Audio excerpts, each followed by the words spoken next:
So I'm gonna be real. I might owe Stranger Things season 3 an apology. I recall that back in the day, Jeffrey, goddamn it, are you kidding me? Get out.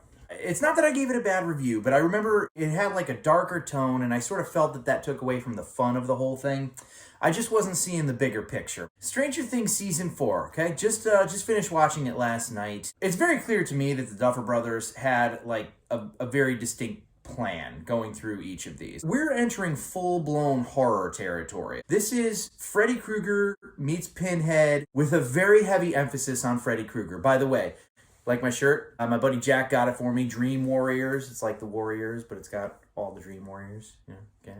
Well, I don't know. I thought it was pretty good. This show's pretty damn gory this season. It's gory, it's violent, it's scary. Some kids get their shit fucked up in this season. No joke. But I kind of like that. I like the darker tone and the new villain, Vecna. I'm going to get into a little bit more specifics with him later. I'll get into spoiler territory, but I will warn you, okay, when I do that. He's Freddy Krueger, essentially. And they really do make no secret of that. It is like season 3 when they kept on directly referencing like the old Romero zombie movies.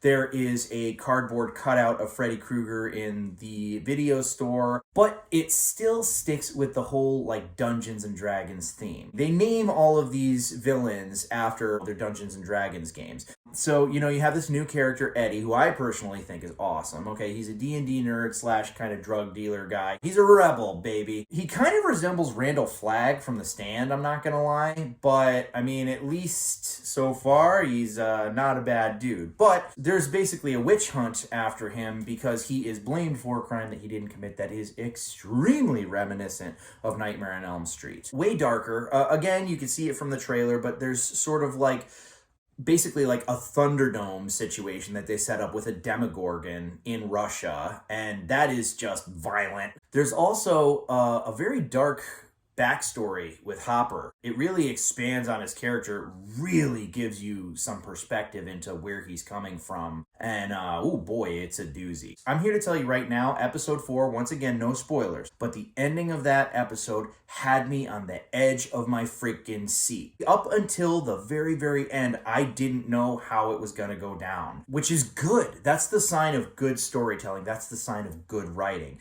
And they had to go darker in order to really have that effect on people. That being said, it still is Stranger Things. It still has those moments of brevity. One of the best scenes in this movie, they're trying to find out where this guy Eddie has been hiding. And there's this dude who he hangs out with a lot named Reefer Rick, or that's his nickname. So they're in a video store and they check the video store database, okay? They look under Rick, whatever, and X amount of Ricks come up, right? They click on the history, basically, that rented Fast Times at Ridgemont High and Cheech and Chong's next movie and shit like that, and they're like, that's our guy. It utilized nostalgia in such a clever way. The Duffer Brothers are so creative, and I'm really interested to see what they're going to do after this. Now, I am going to get into spoiler territory here, okay? I'm going to talk in specific about Vecna. So if you have not watched it yet, this is your warning.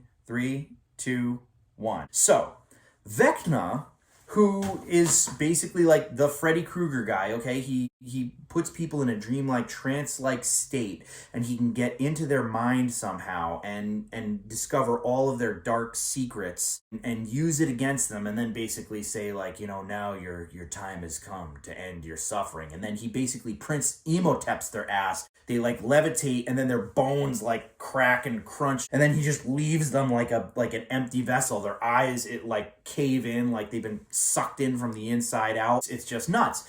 But of course, the entire time you're sort of wondering, well, who the hell is this Vecna guy? Is he like the consciousness of like the Mind Flayer? Is he the one pulling all the strings in the Upside Down? No, the Mind Flayer is still a different thing. Vecna is number 1. Like number 11, number 1. He is the first kid, and he's basically a psychopath. He just wants to recreate things the way he thinks that they ought to be. It's kind of difficult to make Papa look like a good guy, but As far as number one goes, he really did have his reasons. So basically, where the warning opens up in the show, basically you presume that it's 11 that killed all of these kids. There's just blood everywhere, like dead kids everywhere. Very violent. But it wasn't her. She had repressed the memories. It was number one. He was trying to break out, but he had a chip in his neck that was preventing him from, going full-blown whatever. So 11, with her telekinesis, rips it out for him.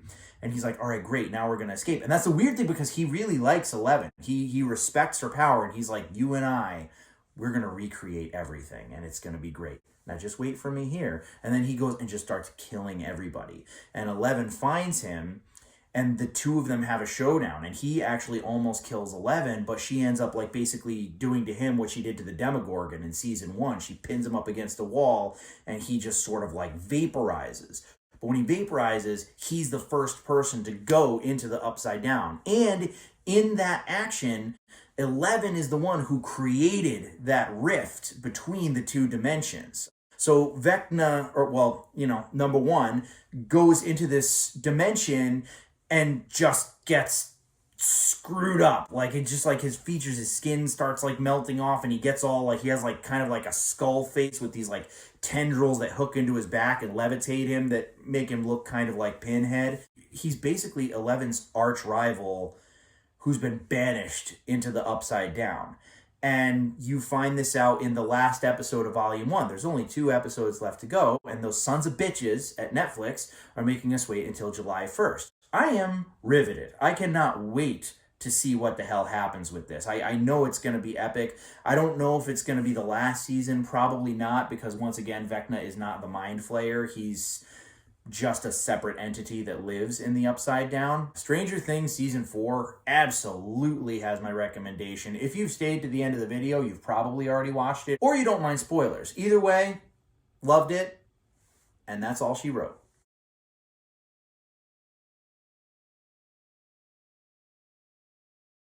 Speaking of VHS, I picked this Baba Boy up at a flea market.